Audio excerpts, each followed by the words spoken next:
because she would be figure that she's taken too big a risk. And I said, how would you fix that? She thought I said, make your own with her, and maybe he'd give her the confidence that she needs. So it is interesting to see how different parents react to these challenges because again, there's not one answer for every kid because every kid is a little different. Yeah, and I would say it's gotten harder to raise your child to be more independent. Partly because norms are changing, the expectations are that if you're a responsible parent, you're going to shield your child from any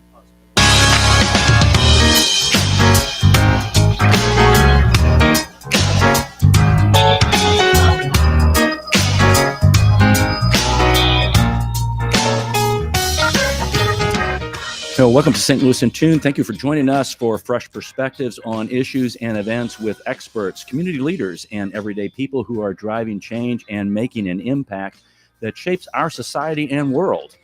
This show is co-hosted by Arnold Stricker, myself, and Mark Langston, who is on assignment today.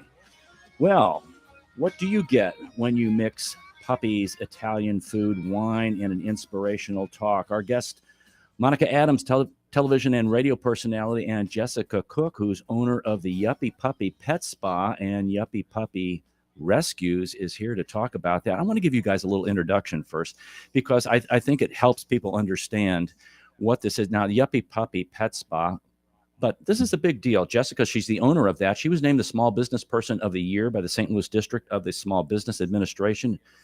And she's the 2023 winner of the Influential Businesswoman's Award by the Acquisition International, which is a monthly digital business magazine. And it was awarded as the most friendly dog grooming salon owner in Missouri. That's a big deal. That's a huge deal.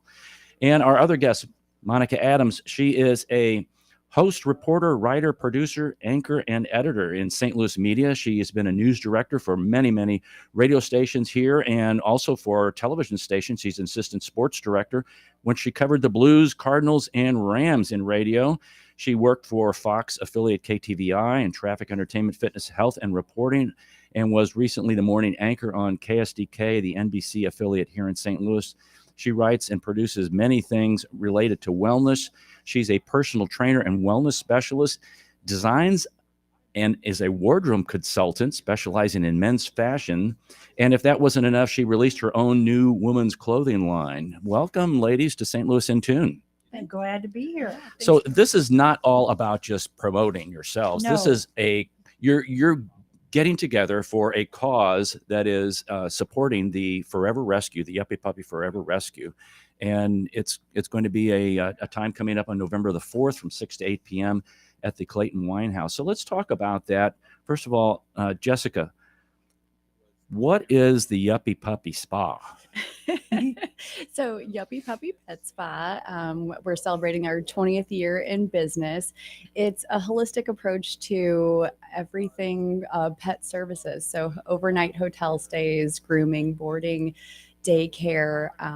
We realize that each pet is different and all those needs are different. So we do whatever it takes to help your pet thrive for whatever service they're coming to see us with. And you've grown from a small business to now you have, what, 2? Yeah, so in 2003, it was a 1,200 square foot building with just myself and one other bather groomer, and we've grown to today I have 52 employees and two locations. And when did the rescuing and adoption thing kind of start with the Yuppie Puppy? So it was something that over the years I was always kind of helping clients find we're rehoming pets. So we had several clients over the years pass away, or their mom was elderly, and they said, "Oh, they were always so fond of you taking care of our dog. Could you please help us find her maybe another client or somebody else where it would be a best fit?" And then in 2019, kind of during COVID, we became a nonprofit, and we filled all of our rooms that were vacant because Wow. travel was at a cease. And we went to local shelters, emptied them out, and have found them all homes. And so our main focus is finding orphaned animals who were once loved and had deceased or terminally ill owners. Wow. And is it hard to find them? It is. Sometimes they're those specific dogs that need that specific home, but they do eventually all find their home, and they never run out of time with me. So when that perfect match comes along, then we say goodbye and bring on another one. There you go. Now you guys are teaming up. How did you two meet to kind of get this off the ground and organized? It's fairly new, but we have mutual friends that introduced both of us. I had heard about the great work, excuse me, that Jessica had been doing just with Yuppie Puppy Pet Spa alone. But it's the rescue that really tugged on my heart. I'm a big animal lover. Anybody who knows me, I'm very big into rescuing animals. And I've done a lot of work in my 30 years of being in the media industry with all the different organizations. I was not familiar with hers. My thing is always giving back, being philanthropic, volunteering in every way I can. And when I heard what she was doing, first of all, if you walk in her facilities, they're stunning. Okay, so what dog wouldn't want to be in Yuppie Puppy and being taken care of from the boarding and the grooming and all that? But I told her if it was just that, that wouldn't have us teaming together. Right. It's what you're doing. I'm very big on passionate people, and I draw from the energy of somebody else. I had her come in and we did an interview, and I actually surprised her on air because we were putting this together. The whole evening with the real Monica Adams was just a vision over lunch to start sprinkling out some events that we wanted to do. And so when I had her in for the interview, I said, all right, we're going to do breaking news. Are you ready? And she goes, what? I said, I'm going to give 100% of the proceeds for the live and the silent auction to you. Wow. And she's like, what? But it came from when my husband and I walked through. We walked through and toured the facility. I actually went to Lake St. Louis and Cottleville, and we were walking through Cottleville's location.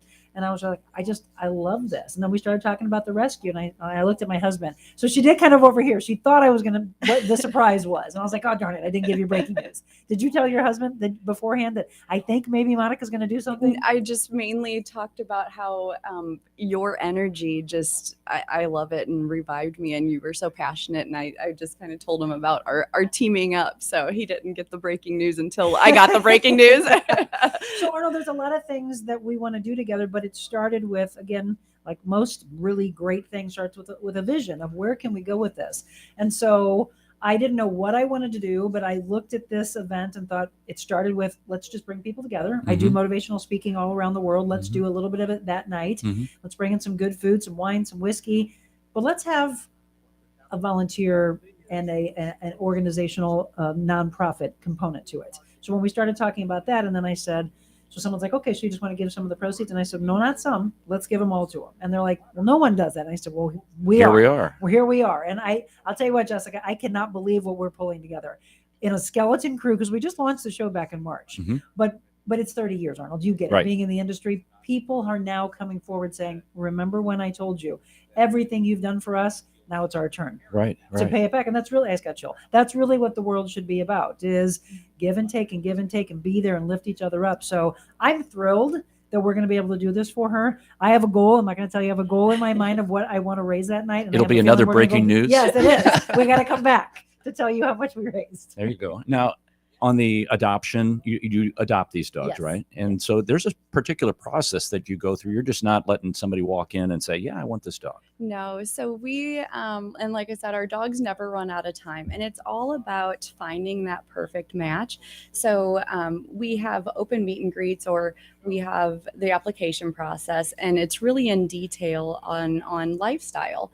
If you're a homebody and, we want to find you that best match. So we bring out several dogs that we know their personality.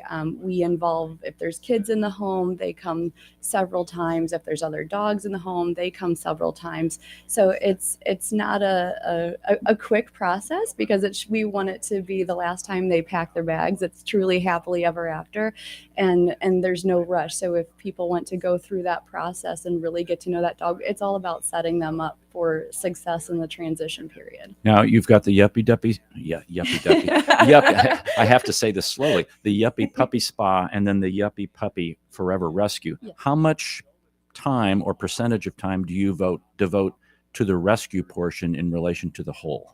So our rescue dogs are treated like our guests. They get weekly spa days. The trainers are training them for, those puppies that need the manners and no jumping and not running through the door. So our organization is fully invested, just like our clients. We're staffed 24 hours a day. Okay. So As myself, I still groom because I love to groom, and I will always do that, and have my clients that have been with me for 20 years and new Wow. dogs. So I split my time between both. I've got a great a team, obviously, to help me, because it takes a village for the business and the rescue side. How many dogs are we talking about in the rescue side? So currently we have 52, because we just had a pregnant mama give birth to 6 babies. Oh, wow. Surprisingly, Wow. when we transferred her, we're like, oh, she's not fat. There's babies in there. So, and she's doing great. They're 2 weeks old today. Is this Oh, the wow. Catahoula that I've heard about? Yes. Oh, wow. Monica, you mentioned the Real Monica Adams show, which started in March of this year? March 1st, we started at my house with just, like most people do, with just a cell phone, and just set up a little thing at the house. And then I was like, no, I miss having guests on, and I don't want to have guests on always through Zoom. Right. And I'm not going to have everybody coming in and out of my house. Right. So we took over a space in Brentwood in the University Club Tower building, and we launched there on June 12th. So Mondays and Tuesdays I'm there, and then Wednesday, Thursday, Friday we call it Mobile Monica, because it's literally my life. Right. I'm everywhere, so we had to be mobile. And the show is about? Positivity. Okay. And describe, because you have the triangle of life theory. What is that? Yeah, I launched that years ago with my own personal training clients. We had a transformation journey program that I took them through. And I have forever known in my 25 years of training that when someone's not reaching their goals, it had nothing to do with the food or the lack of exercise. It was that all the components that we need in our life were out of balance. So you can't just say, I'm going to go into the gym and I'm going to work out. That's it. That's all I needed. Or I'm just going to start, and I hate the word diet, I'm just going to start a diet or eating healthy, and that'll take care of it. A lot of times the weight, the depression, all the things that are holding somebody back are usually from some type of a trauma or abuse or someone bullying them in the past. So we do timeline therapy, and then we go back to that point, just like you do with the dogs. There's rescue dogs that have been through, they're shaking, they want to try to find their way to trust again. And then all of a sudden they blossom, right? She gets to see this transformation in them. I do that with my clients, that we go back. I do life coaching, and I started it years back, but I started it more so when I walked away from television, that I could take more on. And we walk through the mental side, the spiritual side, and the physical side. It's the triangle of life, those 3 things. But I make it up into 33 1/3% of each one of those makes up 100%. If your mental's out of balance, then you're only 75% there. Right. If you have 2 of them out of balance, right, we're down to 25%. Right. So every morning, and it's this simple, I tell everybody to wake up, draw a triangle on the top of their journal. I hope they're journaling. If they're not, find a piece of paper, draw a triangle, and then think about, do you have to be told to go work out? Are you not motivated? Do you need an accountability partner? Okay, then maybe physical needs to be at the top of your triangle until you get it and it's just attached to you and no one ever has to. That's me. Physical is always on the bottom of my triangle. I don't have to have that be told to me. I know that's going to get completed in the day. So the bottom of your triangle is the no-brainer.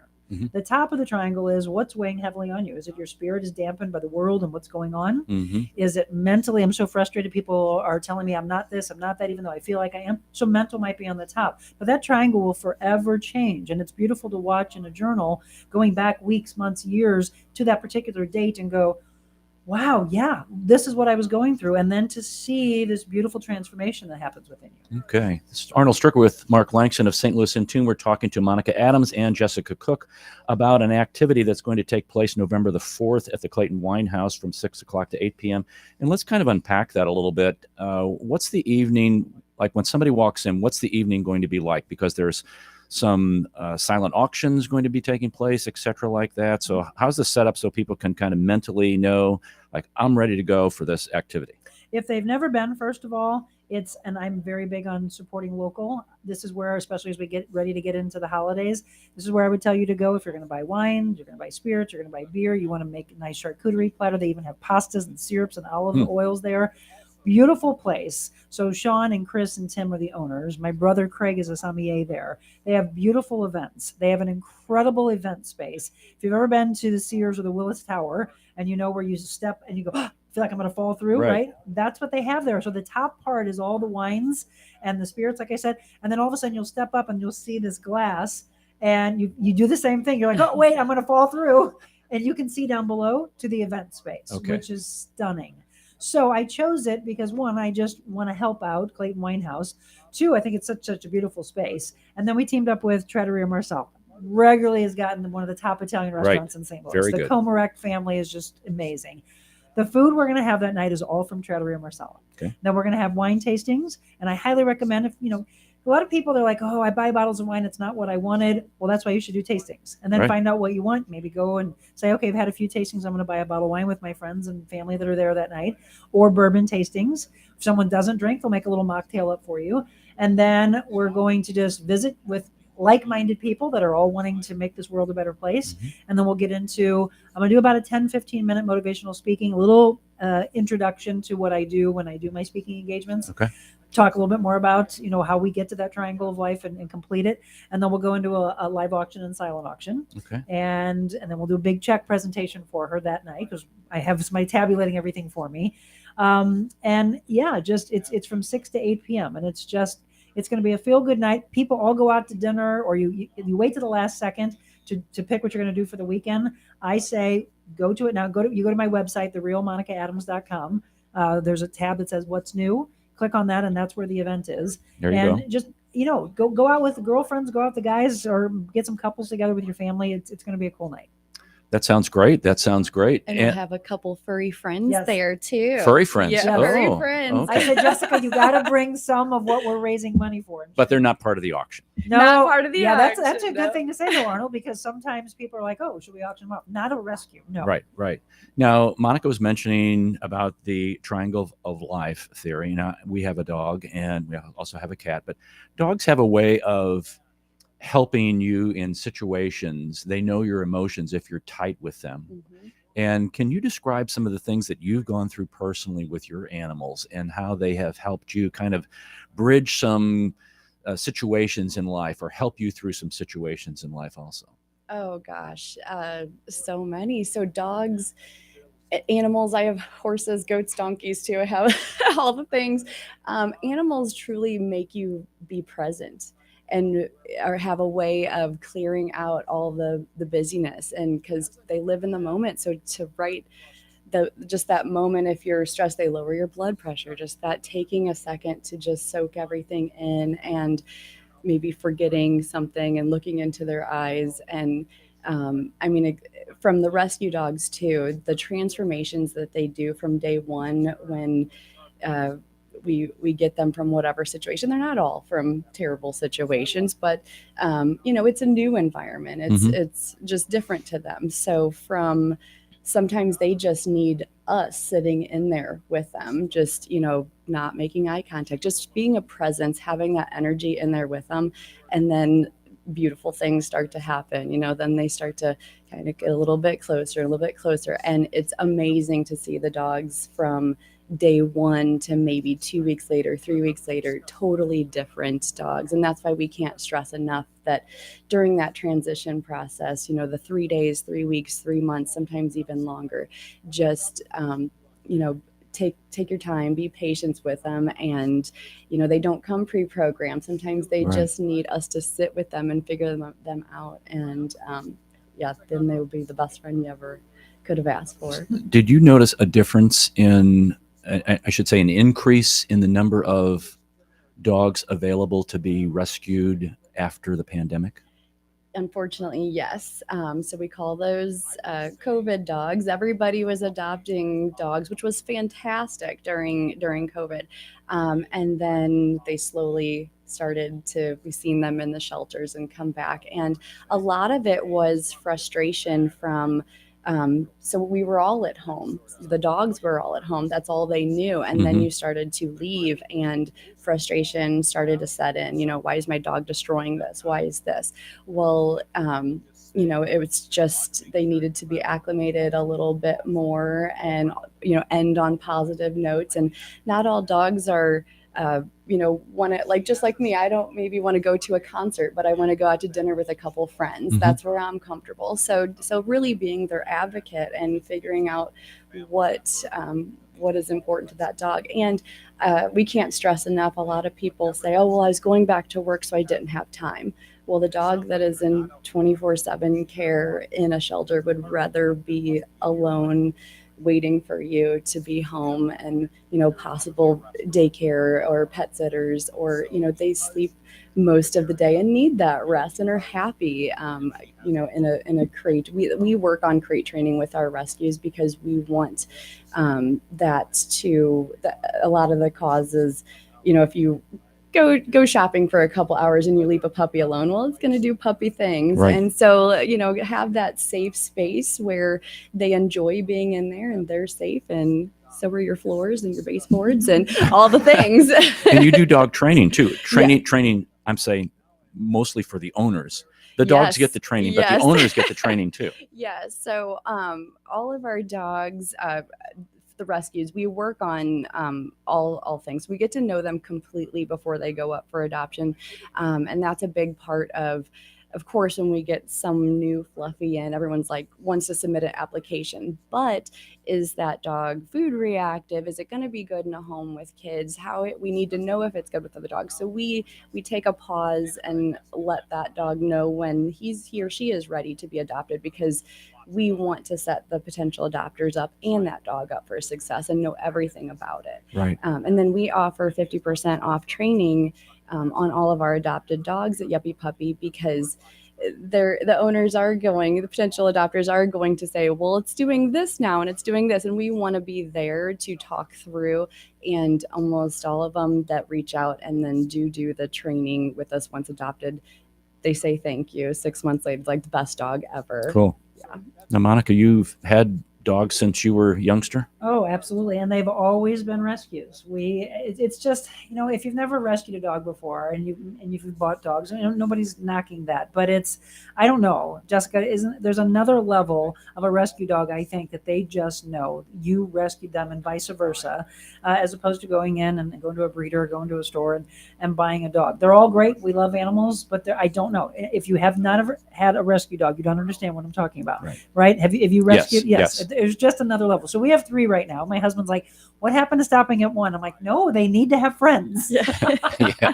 So yes, we have a Shiba Inu, which do we know what we're going to have that night? We're probably we have 2 Shivas most likely that will be coming with us too. And that's another thing. In rescue, there is not a breed I have not come across that Really? eventually needs a home. And we tell people, network with, if you do want something specific, also to look inside yourself and say, why do I want that dog? Is it just because it's cute, or am I prepared for its breed traits and personality and all the things? Right. But if you really network with all rescue groups and shelters, Missouri is number 1 in puppy mills 8 years in a row. Correct. There is that dog that you want out Absolutely. there for sure. You just might have to network a little bit. Yeah. This is my 3rd Shiba Inu, and they have all come from rescues. And I have people like, oh, no, those are expensive dogs you buy at auctions or whatever. And I'm like, no, you get them at rescues. You just need to educate yourself on that. Right. Everybody wants the golden doodles, right? Everybody wants these purebred mixes, designer mixes. And you'd be shocked. All you have to do is walk into a rescue. But at the same time, you might change your mind, because one of them is going to pick you, and it's probably going to be a different breed. That's right. They usually give you the eyes, Yes. or something like that. The sad sack eyes. We had one bear. He gave us the sad sack eyes, and it was like, okay, we're hooked here. Matter of fact, I wanted to mention that the oldest dog passed away recently. He was 31 years and 165 days old. 31 years? 31 years old. He was the oldest living dog currently and at the time, and then the oldest living dog on record. What kind of dog do you know? Let's see here. I thought I had a 19-year-old. I thought that was pretty long. I don't know what kind he is. And that's a good kind of segue into a lot of people, when they hear a dog is 7, 8, 9, 10, or they have a gray face, they say, I don't want to go through, losing a pet. And we say, well, you're not promised tomorrow. And we personally have adopted several of what we thought were hospice cases, 6 years long of, yeah, I'm like, this dog will just be with us. Husband gives thumbs up over there. And, those old ones are just so appreciative, and they do break my heart, because their whole world is turned upside down, and their sunset years, they just want to be in a home and so loved. And loved, right. Yeah. It's they're part of the family. It's hard to give up on them, or hard to make that decision when that time comes to do that. But to me, that's part of the responsibility of, caring for an animal and whether it's a small one or a large one. Well, You don't want an just animal said to it's suffer. It's part of the family, so you wouldn't give your kid away. Right. We would hope. Right. But these rescues all too often see people go, oh no, like you can just toss them away. This should be treated like your child, and you should be ready for it, and you should educate yourself. We talked on the show about, and I love that she used this, because I remember years ago loving Siberian Huskies, those beautiful blue eyes. I mean, who doesn't? But their energy level is through the roof. Oh, yes. You better be ready for that. She's not just going to let somebody come in and say, I want a Siberian Husky. Oh, we've got one right here. Here you go. Walk out the door. No, she's going to say, are you ready for it? Like, you better get out there and exercise that dog. Do you want a dog that has energy 10 times what you probably have? Otherwise, maybe it's not the right fit for you. And do you live in a place that has a yard or a park nearby, other than, living in the city where there's nothing around? Where are you going to go to exercise the dog except around the block? Yeah. Okay, 30-second commercial on what's happening on November 4th. All right, November 4th, 6 to 8 p.m., Clayton Wine House, food from Trattoria Marsala, bourbon tastings, wine tastings. We have live auction, silent auction, 100% of the proceeds from the auction going to Yuppie Puppies Forever Rescue, a little motivational speaking, and an incredible time with like-minded, positive individuals. And to get more information or tickets? We go to the realmonicaadams.com, click on the What's New tab, and then there it is, and you can purchase tickets. Tickets are going fast, though. Monica Adams and Jessica Cook, thanks for coming on St. Louis in Tune and talking about this upcoming event. Thank you so much. Thank you. Awesome. All right. I paused, so I'll finish the show up later. So I didn't know Mark was part of this. Yes. Mark and I worked together for years at WIL. and, we owned KXOK, and So when Marla, KXOK, I owned KWRH. okay, and so KWRH is what Marla had sent, and I was like, Right. I don't know about KWRH. Yeah, And that then was when I out- walked in, I'm like, KXOK. It was out in North Webster at the time. The Western Rock Ministry Okay. owned that, and I had a show. I had this show on there, and they were going to. We're not doing that anymore, and so they reorganized, and it's like, okay, this is for sale. And so Awesome. So how long have the two of you been working together? probably 3 or 4 years, and the show's been going for 6 years now. Okay. So we Mark started used when to the be the station started. music director at WIL. Okay. You have to tell my son. Sorry, I missed it. I will I haven't seen him since probably the 90s. So this is, KXOK was the Harry Carey and Jack Buck carried the Cardinal games back in the day before Kane West did. Yep. And has a long history. Story of history, absolutely. That's why when I walked in, I'm like, hey, what? Yeah. Awesome. Well, thank you. Thank you, ladies, for coming in. Yeah, thanks for having us. Nice to meet you. as well. Thank you very much. Used to live out in Forest South, so my brother lives out near Newly.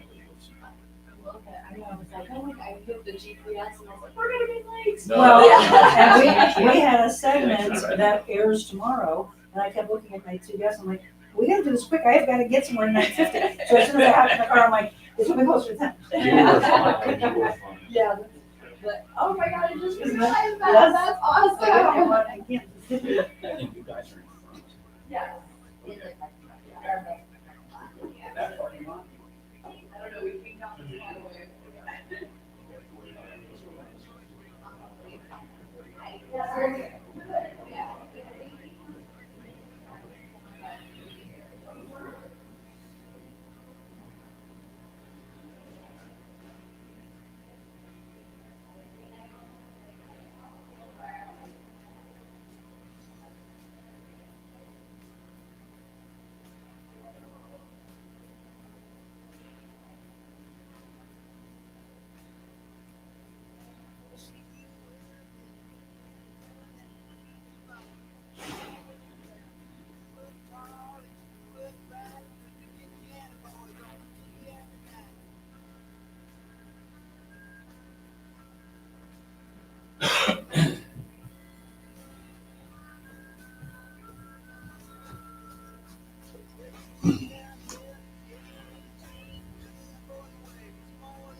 What a great activity, folks. You need to sign up for that November the 4th from 6 to 8 p.m. at the Clayton Wine House. We're going to take a break right now, and we will come back because we've got some other things that we want to discuss with you. This is Arnold Stricker with Mark Langston of St. Louis in Tune.